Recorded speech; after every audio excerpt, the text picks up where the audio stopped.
So I want to explain a few things. I don't know if maybe I've had developmental schizophrenia my whole life, or I caused it, because it's possible I caused it, and I'll explain why. And I think why is that, well, when I was young, I tested to a genius level IQ, right? So, and you tell people that, and they always think you're full of shit. It's the same thing as migraines. Everybody thinks they have migraines, but they don't have real migraines. And as a kid, having that early self-awareness is a typical sign of early schizophrenia. Well, it's possible too that I had schizophrenic traits trained into me from growing up with a schizophrenic father. And I still remember being potty trained. I've taught myself 4 instruments, and poser, and among all sorts of other things. So, it differentiating intellectual capacity between a mental illness. Maybe I've always taught myself things, and I learned that I'm on, the autism spectrum, and I'm high functioning. Reading about the symptoms and what I've overcome, and issues that I've had to overcome, it just kind of incorporates into this ideology. And as I've gotten older now, this last year or two, something's really changed. And I'm still noticing the same symptoms that can be categorized as catatonia and dissociative personality disorder and stuff like that. But it's getting worse. It's every time I drive now, I'm dissociated. And I think it's partial traumatization of having to come back to an apartment where I'm surrounded by this crazy woman. She's dumping shredded paper all over the place. And she ain't doing it anywhere else. She isn't putting a garden anywhere else. And she puts up all these fucking rocks. And I found footsteps. So it's that you gotta be aware to keep your safety when you're around people like this, because you never know what could happen. And so the lack of sleep has been eating away at me.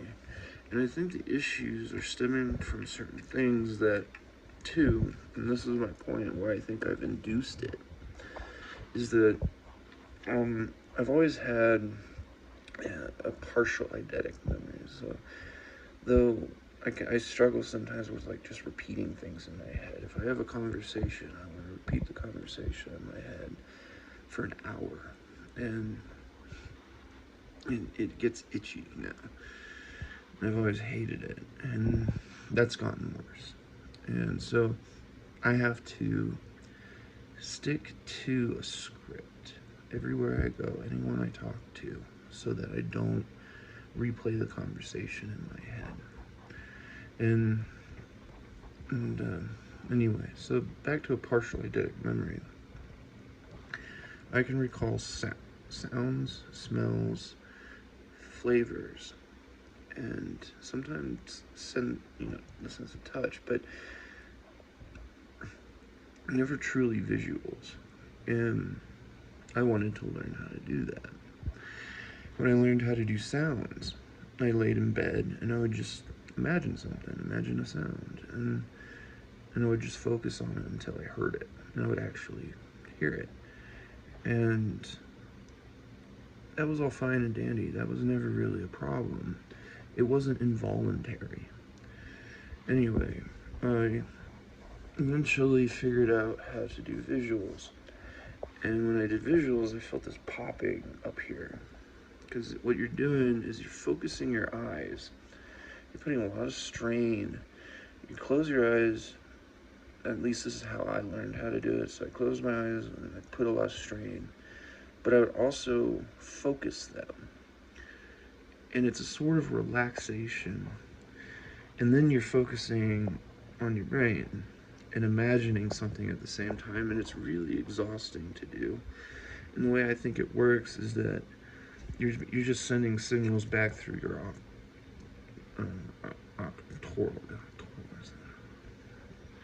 oculant. What the fuck? Your nerves in your eyes, right? That you're sending them in reverse, and that's how you do it and you control it. Well, after that, over the last few years, because it's exhausting to do it, and I eventually got to the point where I could wake up from a dream and I would still be dreaming and controlling the dream, but I'd be awake. And it's not lucid dreaming, because lucid dreaming, technically, you are still asleep. Well, this is different. And now it's at the point where I can't tell when I'm awake. I mean, I know I'm awake right now, but when I'm laying in bed, I used to be able to know how long I slept. I would do this thing where I'd wake up and guess what time it was, and I'd always be within like 10 minutes of what time it was, because I have that, that lucid dreaming ability where like I know, and it's like you don't sleep, so that puts a lot of strain on your brain. It's getting to the point now where today I tried to sleep, and I thought I slept 2 hours, and then it was only 20 minutes, and that's another sign. And so, I'm still in control of myself. I'm not a threat to other people, but I'm wondering if I'm going to lose that capacity, that ability, and it's scary, because I'm losing the ability to control how I sleep, to be able to sleep at all right now.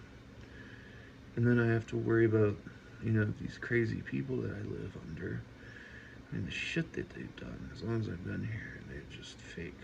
They're scary, fake, like creepy people too. So you get to know them, and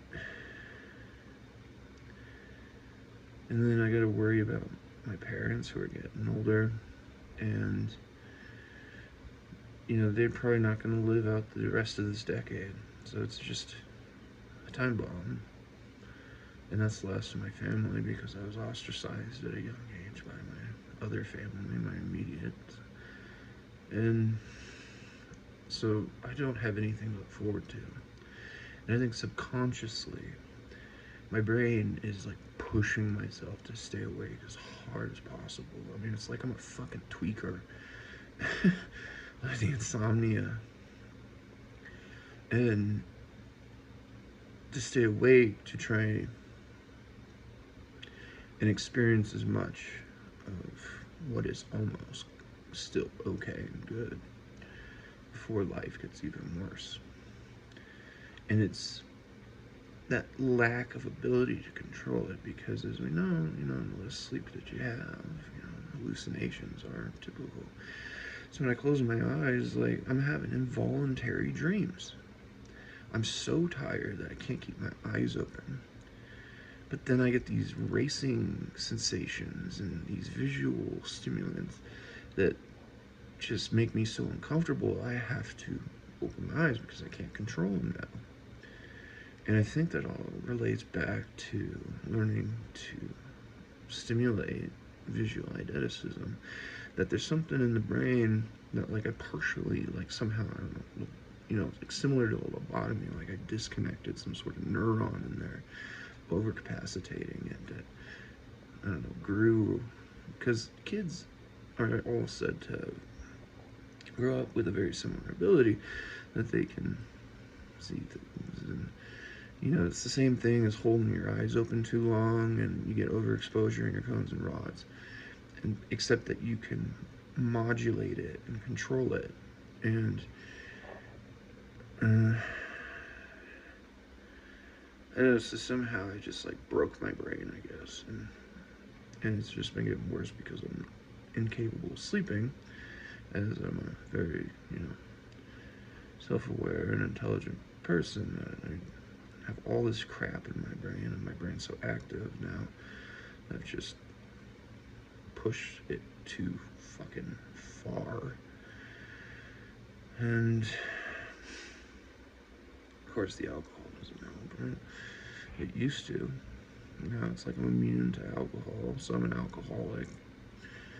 And what do? Trying to join forums. Like, you can see, like, I don't look good. I look terrible. I'm trying to join like, support groups and stuff for schizophrenia, to deduce if it's just symptoms and traits, and if it's just schizoaffective issues or actual developmental, or just other stuff. And it's hard to be so complicated and weed out the differences. I can't afford to go to a center or something. I can't afford the medical care if I actually even wanted to.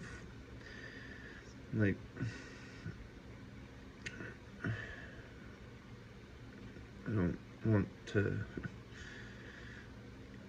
anyway. And all I wanted is just find my fucking peace, That's all I've ever wanted. And it's like you can't find it.